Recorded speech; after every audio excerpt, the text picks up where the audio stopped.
아멘. 오늘은 종려주일에 우리는 이라고 하는 제목으로 하나님의 말씀을 나누기를 원합니다. 종려주일을 맞이하는 우리는 어떠한 믿음의 결단과 삶을 살아야 될까 묵상하는 시간 가졌으면 좋겠습니다. 오늘 아침에 제가 구글로 세계 인구 통계를 봤습니다. 여러분 몇 명쯤일 것 같습니까? 제가 아주 오래전에 기억할 때 세계 인구가 50억 명이다 라고 하는 데이터가 제 머릿속에 각인이 되어 있어서 50억 명쯤 되겠거니, 그리고 한번 제가 아침에 구글링을 해봤더니 여러분 몇 명일 것 같습니까? 자, 70억 명이 넘을 것 같다라는 분 손 들어보세요.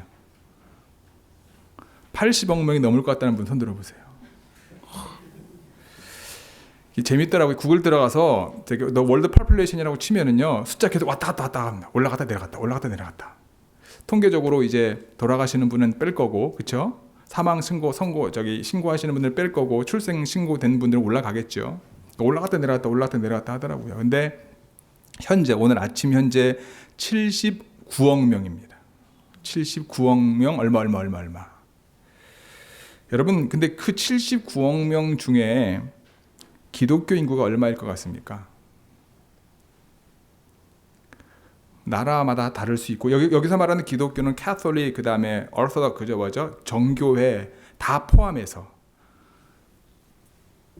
기독교 인구가 23억 명입니다. 23억 명. 전체 인구의 31.1% 정도 된다고 합니다.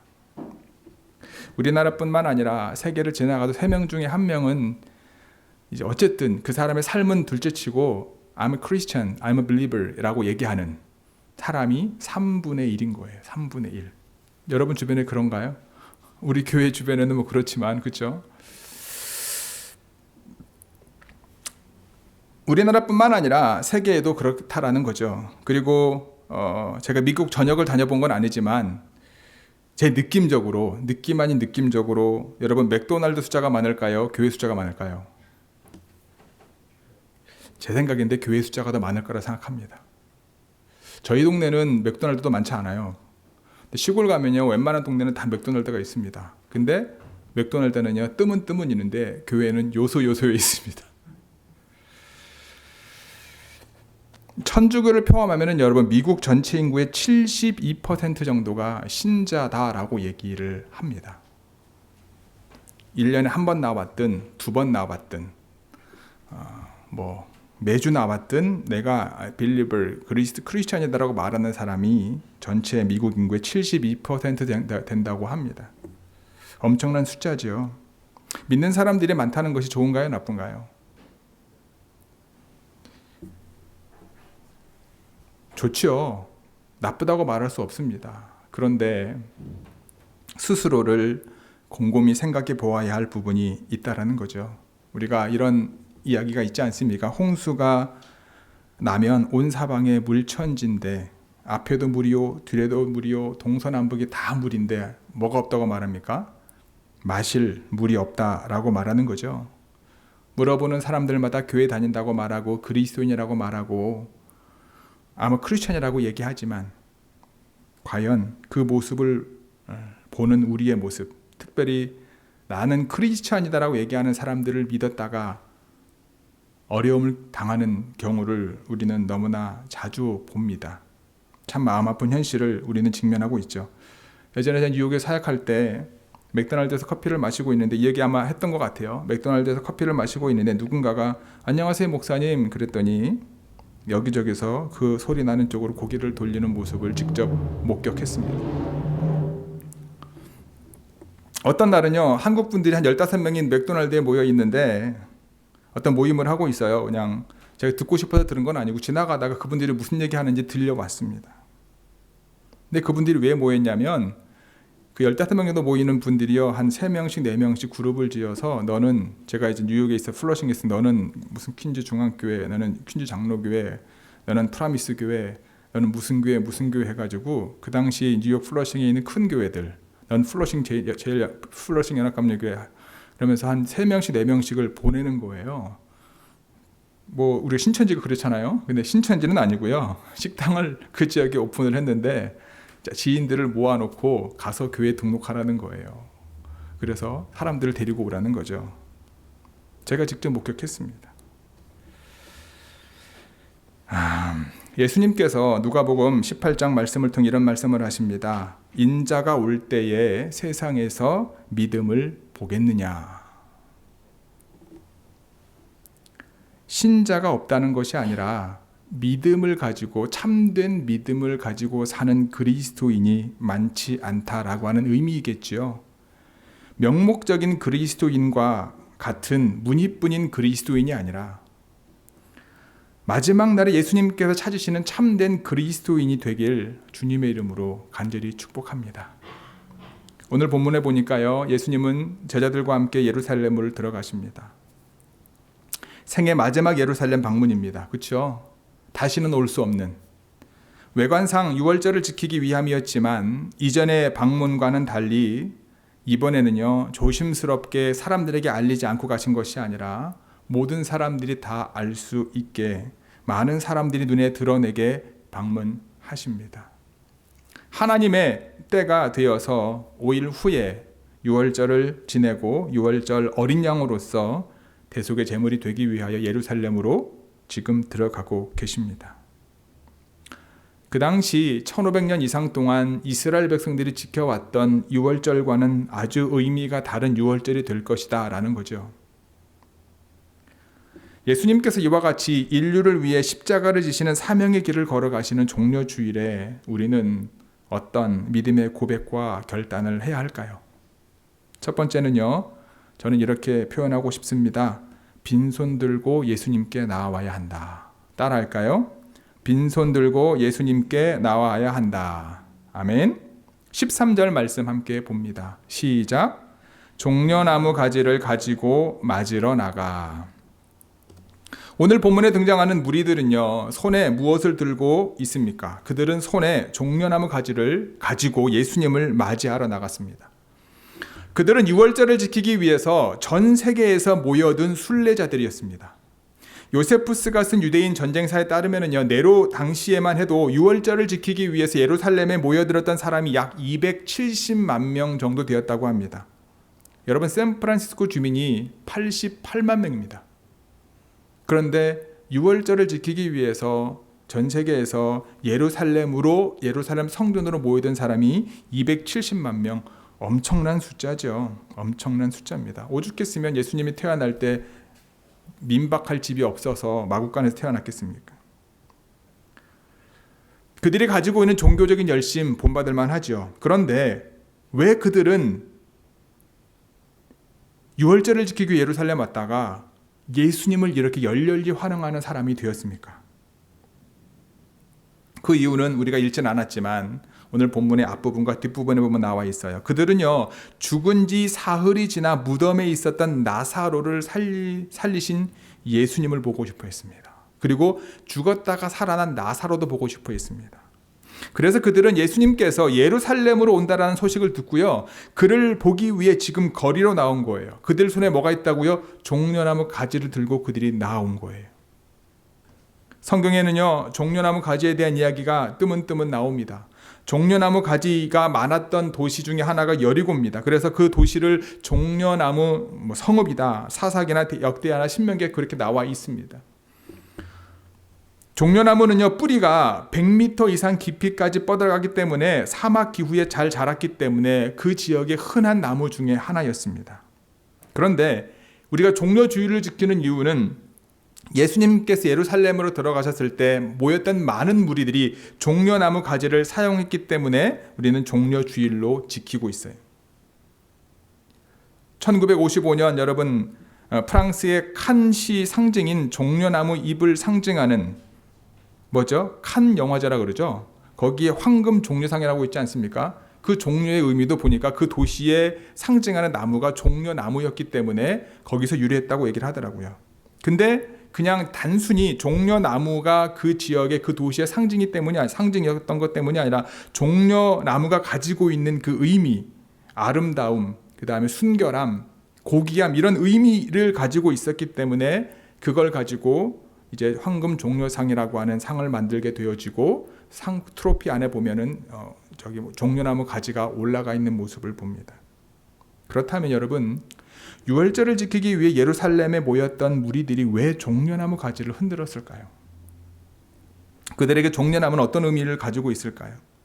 종려나무는요, 유대인들에게 특별한 의미입니다. 유대인들이 예수님께서 예루살렘으로 입성하실 때 종려나무 가지를 꺾어 흔들었던 이유는요, 역사적인 배경이 있어요. 성서 시대의 사람들은 왕이나 제사장이 전쟁에서 승리하여 개성하여 입성할 때에, 개선 장군으로 입성할 때 종려나무 가지를 들고 환영했다라고 합니다. 종려나무 가지를 꺾고 흔들며 예수님을 진정한 왕으로 등극하기를 원했던 그들의 소망이 담겨 있는 거죠. 아까도 말씀을 드렸던 것처럼 당시 무리들은요, 예수님께서 행하셨던 기적과 표적, 그리고 예수님이 권위 있는 가르침으로 인해서 그들을 지배하고 있었던 로마로부터 해방시켜줄 지도자를 기대하고 있었고, 그 지도자가 예수님인 것에 대해서 소망하고 있었던 것이 표현되는 거죠. 예수님을 직접 경험했던 사람들뿐만 아니라 예수님에 대해서 들었던 사람들조차도요, 이스라엘을 구원할 사람은 예수님밖에 없다라고 그들은 인정했던 겁니다. 그래서 종려나무 가지를 흔들면서 예수님을 환영한 것은 자신을 해방시켜줄 진정한 이스라엘의 왕으로 예수님을 삼기를 원했던 거예요. 좋은 교회 성도 여러분, 여러분들의 손엔 무엇이 들려 있습니까? 여러분들이 예수님을 환영하는 이유가 무엇입니까? 지금 여러분 손에 종려나무 가지를 흔들며 당시 이스라엘 사람들이 원했던 것을 혹시 마음에 품고 있진 않은지요? 단순히 여러분들의 삶 가운데 가장 큰 문제를 해결해 주기를 바라는 마음으로 종려나무 가지를 흔들고 있지는 않은지요? 예수님께서 당시 이스라엘 백성들이 정말 원했던 로마로부터의 정치적인 해방을 줄 수 있는 왕으로 즉위하셨다면 여러분들이 들고 있는 종려나무 가지는요, 아주 의미가 있을 거예요. 왜냐? 그 종려나무 가지를 흔들므로 주님께서 그 문제를 여러분들이 원하는 방법으로 해결하실 것이기 때문에 그렇습니다.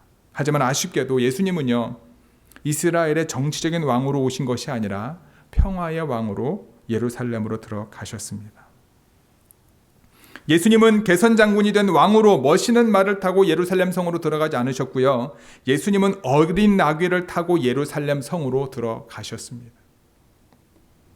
지금도 종려나무 가지를 흔들면서 종려주의를 지키는 교회들이 있어요. 그러나 그러한 예식을 신앙의 전통으로 지키는 교회들도 있습니다. 그들이 흔드는 종려나무 가지는 예수님께서 예루살렘으로 들어갔을 때 흔들렀던 종려나무 가지와 의미는 다르겠지요. 그들은 현재의 자신의 문제를 해결하기 위한 왕을 환영하는 의미는 아닐 겁니다. 하지만 저는 조금 다른 관점으로 이 말씀을 적용하면 좋지 않을까 생각해 보았습니다.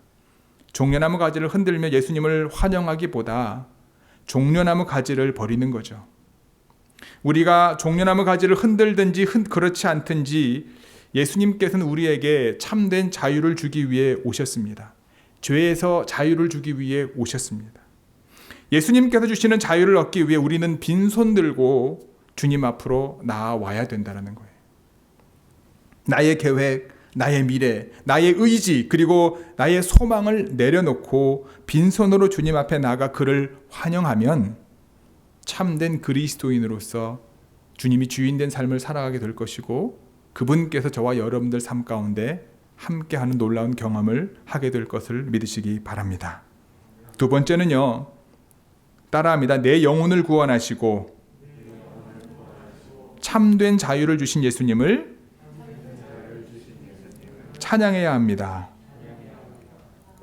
우리 13절 뒷부분 함께 읽겠습니다. 시작. 외치되 호산나 찬송하리로다. 주의 이름으로 오시는 이 곧 이스라엘의 왕이시여 하더라. 아멘. 오늘 본문의 무리들은요, 호산나 찬송하리로다. 주의 이름으로 오시는 이 곧 이스라엘 왕이시여 라고 외쳤습니다. 호산나는 무슨 뜻입니까? 우리를 구원하소서, 나를 구원하소서. 좀 더 터프하게 말하면 나 살려주세요, 이 말이겠죠. 뿐만 아니라 만세라고 하는 의미도 포함되어 있습니다. 많은 유대인들은요, 예수님께서 로마를 제압하고 그들의 나라를 회복할 영광과 승리의 메시아로 생각하고 그를 환영하며 그를 향하여 이렇게 외치고 있는 겁니다. 여러분, 군중심리라는 말 아시죠? 이것은 많은 사람들이 함께 모였을 때 자신의 자제력과 이해력을 잃어버리고 다른 사람들의 말과 행동을 따라서 함께 움직이는 일시적인 심리 상태를 말합니다. 어떤 일에 대해 집단적인 행동을 할 때 그 심리가 작동하는 거예요. 이 일이 내용과 성격에 대해서 내가 명확하게 알지 못하는데 다른 사람들이 그렇게 하니까 따라가는 경우가 있는 거예요. 그 사람이 사실이라고 얘기하니까 사실 확인도 하지 않고 그것이 사실인 양 따라가는 그런 어떤 마음의 상태, 그거를 군중 심리라고 합니다. 사람들이 집단적으로 어떤 행동을 하는데 그것의 의미를 정확히 알지 못하는 거예요. 쓸리는 거죠. 어찌 보면 모든 사람들이 다 호산나 찬송하리로다 이렇게 외치는 것이 아닐 거예요. 같이 하다 보니까 따라 덩달아 하게 되는 사람들도 있지 않았을까. 그런데 분명한 건 뭐냐, 마치 이분들은요, 새로운 왕을 자신들이 추대하는 것과 같은 그런 의미를 가지고 그들의 마음을 모았다라는 거예요. 당시 이스라엘 다스리던 여러 분봉왕이 있었지 않습니까? 그런데 그들이 뭐라고 고백합니까? 곧 이스라엘의 왕이시여, 하나님이 보낸 이스라엘의 왕이시여. 엄청나게 정치적인 고백을 이들은 했던 거죠. 당신이야말로 이스라엘로부터 우리를 구원할 우리의 왕이다. 엄청난 겁니다. 이 사실만으로도. 로마의 지배를 받던 유대인들이 나라의 독립을 원했던 것은 여러분 자연스러운 일일 거예요. 이를 해낼 수 있는 인물을 고대했던 상황에서 예수님과 같은 젊은 사람이 혜성처럼 나타나가지고 그분들이 하셨던 행동과 기적과 이사와 말씀들을 종합해 보면요, 여러분, 그들의 나라를 독립시킬 수 있을 만한 충분한 능력을 가지고 있었다라고 볼 수도 있습니다. 당시 나라의 독립을 위해서 여러 영웅들이 등장했었지만 지금 그들 눈앞에는 예수님하고는 달랐던 사람들인 거죠. 그가 행했던 기적들, 하나님이 보내지 않고는 도저히 해낼 수 없는 많은 일들이 그들이 직접 경험했기 때문에 그 경험했던 사람들의 얘기를 듣고 보니까 그래, 이제 때가 된 것 같다라고 얘기하는 거죠. 구약에서 이스라엘을 애굽의 치하에서 구출해냈던 하나님께서 이제는 예수를 통해서 로마의 압제로부터 우리를 구원해 내실 거구나 라고 하는 그들이 마음이 모아져서, 군중심리가 모아져서 그와 같은 고백을 선포를 하게 된 거죠. 이들의 열망 자체가 잘못된 것은 아닐 겁니다. 하나님께서 이스라엘을 로마로부터 해방시켜 주실 것이라고 하는 소망을 품는 것 자체가 잘못된 것은 아닐 겁니다. 그들이 오해한 것은 뭐냐 하면 마치 개선 장군처럼 직접적인 전쟁을 치르고 이긴 개선 장군처럼 로마를 전복시키는 왕으로 예수님을 바라보았다라는 거예요. 예수님의 모든 말과 행동을 정치적인 의미로만 해석한 나머지 다른 관점은 전혀 그들이 깨닫지 못했던 거예요. 하나님의 뜻을 깨닫지 못했던 거예요. 하나님의 나라가 이 땅에 임하는 방식은 전쟁을 통해서 힘의 우위에 의해서 눈에 보이는 어떤 것을 통해서가 아니라 예수님이라고 하는 존재 자체를 통해서 이루시기를 원하셨던 하나님의 뜻과는 상관없는 의미의 표현이 그들의 입술 가운데 되었던 거라는 겁니다. 예수님의 오심과 그분의 삶, 그분의 가르침과 예수 그리스도를 통해서 이루시기를 원했던 인류 구원의 방법들은 온데간데 없고 그것을 이용하여서 자신의 욕망과 자신의 뜻을 이루기를 원했던 방향으로 오용될 수 있다라고 하는 것을 우리는 알 수 있는 거죠. 예수님께서 오셔서 행하신 모든 일들과 그들의 삶의 방향과 목적을 제대로 이해하지 못한 채 군중심리에 휩쓸려 바른 판단을 하지 못할 수 있는 거죠. 마찬가지입니다. 우리도 예수님이 누구시냐, 그분의 삶에 가장 중요한 게 뭐냐, 예수님의 이름에 능력이 있지 않습니까? 예수님의 이름으로 기도하면 낫지 않습니까? 병든 자가 낫지 않습니까? 우리 삶 가운데 문제 해결되지 않습니까? 근데 예수님이 왜 오셨는지를 우리가 잊어버리면 안 되는 거예요. 어떻게 구원을 이루기를 원하시는지를. 이 땅에 임한 하나님의 나라는요, 여러분, 예수님의 삶과 특별히 그의 고난과 죽으심과 부활을 통해 온전히 이루어진다라는 거예요. 그것을 이루기 위한 과정이었고 그것을 이루기 위한 작은 예수님의 삶의 모습이 있다라는 거예요. 오늘 본문의 우리 무리들은요, 자신들이 가지고 있는 욕망을 성취하기 위해 오신 것처럼 예수님을 향해 우리를 구원하기 위해 오신 예수님 환영합니다. 찬양합니다. 이스라엘의 진정한 왕으로 오신 예수님을 찬양합니다. 이렇게 외치고 있는 거예요. 여러분들은 무엇이라고 외치고 있습니까? 혹시 여러분의 욕심과 욕망을 이루기 위해 예수님을 찬양하고 있진 않은지요? 나를 구원하실 예수님을 찬양합니다. 내가 원하는 것을 이루어 주실 예수님을 찬양합니다. 라고 우리의 계획과 소망을 이 땅에서 이루어 주실 예수님을 기대하고 찬양하고 있진 않은지요? 유대인들이 생각했던 것과는 다르지만 예수님께서는 하나님의 방법으로 그들을 구원하셨습니다. 우리가 생각하고 있는 것과는 좀 다르지만 예수님께서는 하나님의 방법으로 저와 여러분들을 구원하셨습니다. 당시 무리들이 외친 대로 예수님은 구원자로 세상에 오셨고 구원의 왕이 되셨습니다. 예수님께서는 우리가 가지고 있는 죄의 문제로부터 우리를 구원하셨고요. 예수님께서는 우리가 절대 완벽히 행할 수 없는 율법으로부터 자유를 우리에게 주셨음을 믿으시기 바랍니다. 우리는 이 땅에 속한 힘과 권력으로 우리의 문제를 해결하기 위해 오신 예수님을 찬양하는 것이 아닙니다.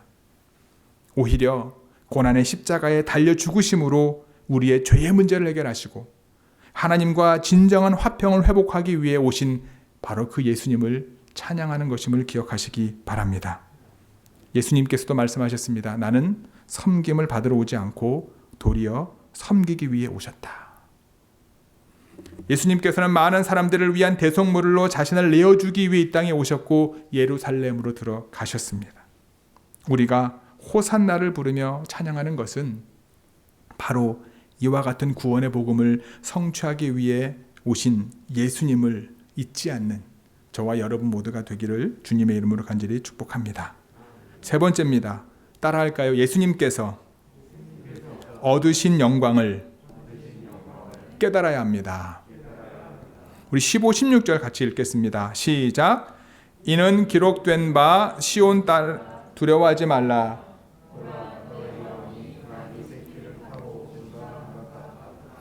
제자들은 처음에 이 일을 깨닫지 못하였다가 예수께서 영광을 얻으신 후에야 이것이 예수께 대하여 기록된 것임과 사람들이 예수께 이같이 한 것임이 생각났더라. 아멘. 예수님께서 어린 나귀를 타고 예루살렘으로 입성하시고자 하심은 예수님께서 오시기 전 500년 전에 선지자 스가랴가 예언한 그 말씀을 이루기 위함이었습니다. 우리 스가랴 9장 9절 말씀 같이 읽겠습니다. 시작. 시온에 따라 크게 기뻐할지어다. 예루살렘에 따라 즐거이 부를지어다. 보라, 내 왕이 내게 임하시나니 그는 공의로우시며 구원을 베푸시며 겸손하셔서 나귀를 타시나니 나귀의 작은 것 곧 나귀 새끼니라. 아멘. 백성들은 예수님께서 하신 일을 경험했고 그분을 이스라엘의 왕으로 인정했습니다. 예수님께서 오병이어의 기적을 베푸실 때 식량 문제를 해결해 주신 예수님을 인하여 무리들은요 예수님을 왕으로 삼으려고 했습니다.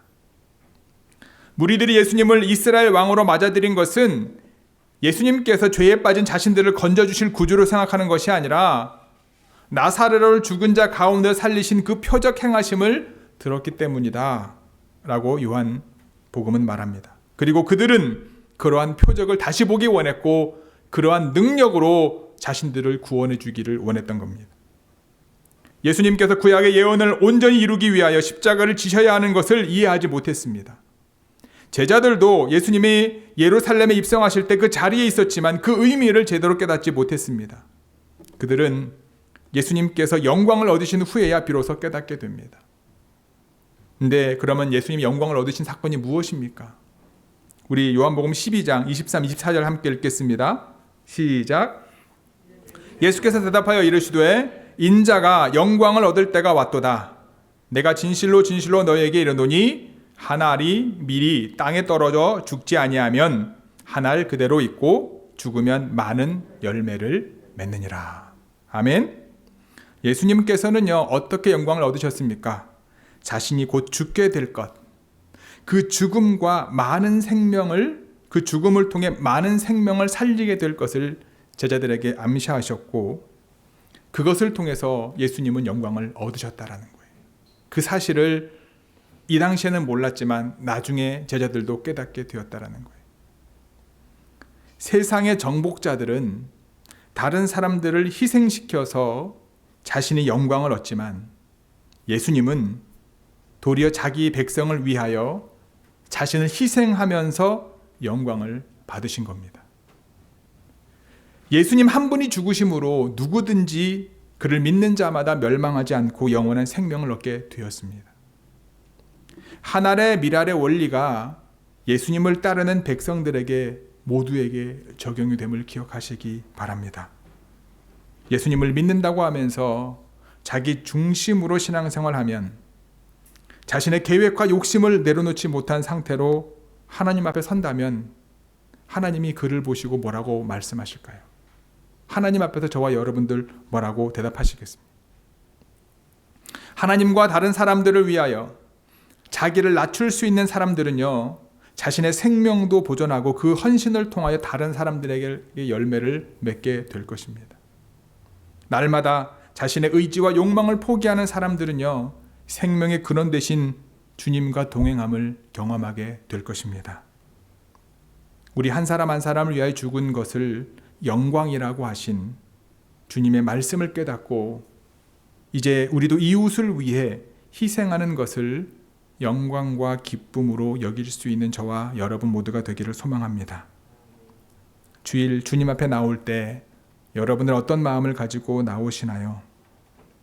주님께서는 여러분과 제가 미국 인구 중에 72%의 기독교인 중에 한 명으로 여겨지는 단순한 통계 숫자로 살기를 원하지 않습니다.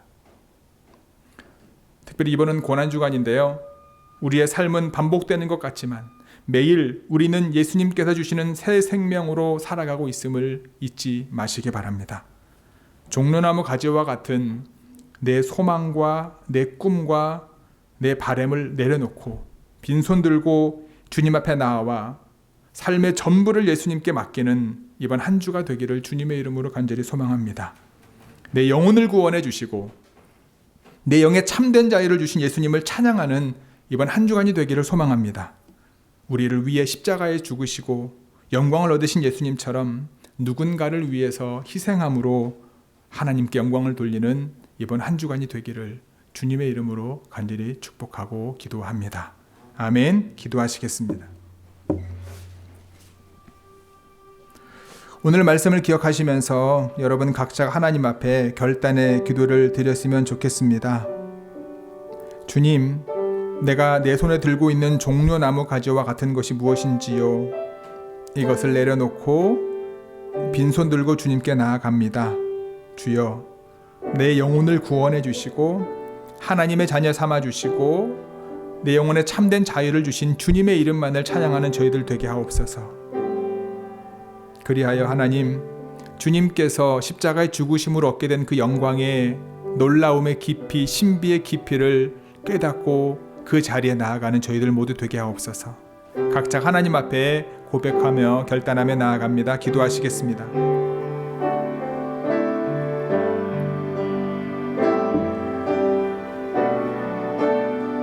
주님, 아버지, 주여 주님, 아버지,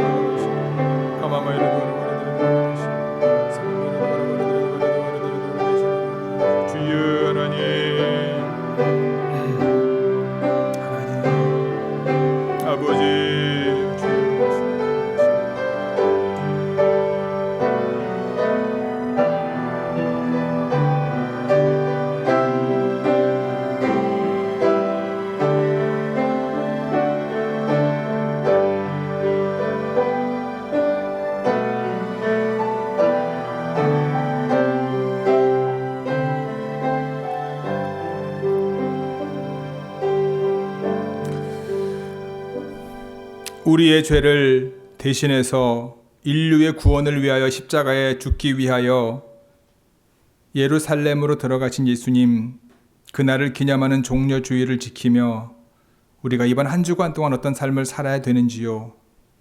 주님, 많은 유대인들, 많은 그 당시에 모였던 무리들이 자신들의 소망을 담은 종려나무 가지를 흔들었지만 저희들 소망이 담긴 종려나무 가지를 내려놓고 빈손 들고 주님 앞에 나아가기를 소망합니다. 저희들의 삶의 주권자가 되어 주옵소서. 주님, 나의 영혼을 구원해 주시고 우리에게 참된 자유를 주신 그 주님을 찬양하기를 원합니다. 나의 뜻과 나의 소원과 나의 목적을 이룰 주님이 아니라 내 영혼에 참된 자유를 주신 그 주님만을 찬양하는 저희들 모두 되게 하여 주옵소서. 주님, 예수님께서 십자가의 죽으심으로 얻게 된 그 영광을 우리가 완전하게 알 수는 없지만 주님께서 우리에게 보여주신 그 길, 고난의 길, 십자가의 그 길을 우리도 믿음을 가지고 한 걸음 한 걸음 따라가게 도와주셔서 예수님께서 십자가의 죽으심을 얻게 된 그 영광의 은혜의 자리를 사모하는 저희 좋은교회 모든 성도들이 되어 저희들의 삶의 자리에서 누군가가 나로 인해 주의 은혜를 경험하는 이번 한 주간이 되어질 수 있도록 저희들과 함께하여 주옵소서. 이 모든 말씀 우리 주 예수 그리스도의 이름으로 기도드렸사옵나이다. 아멘.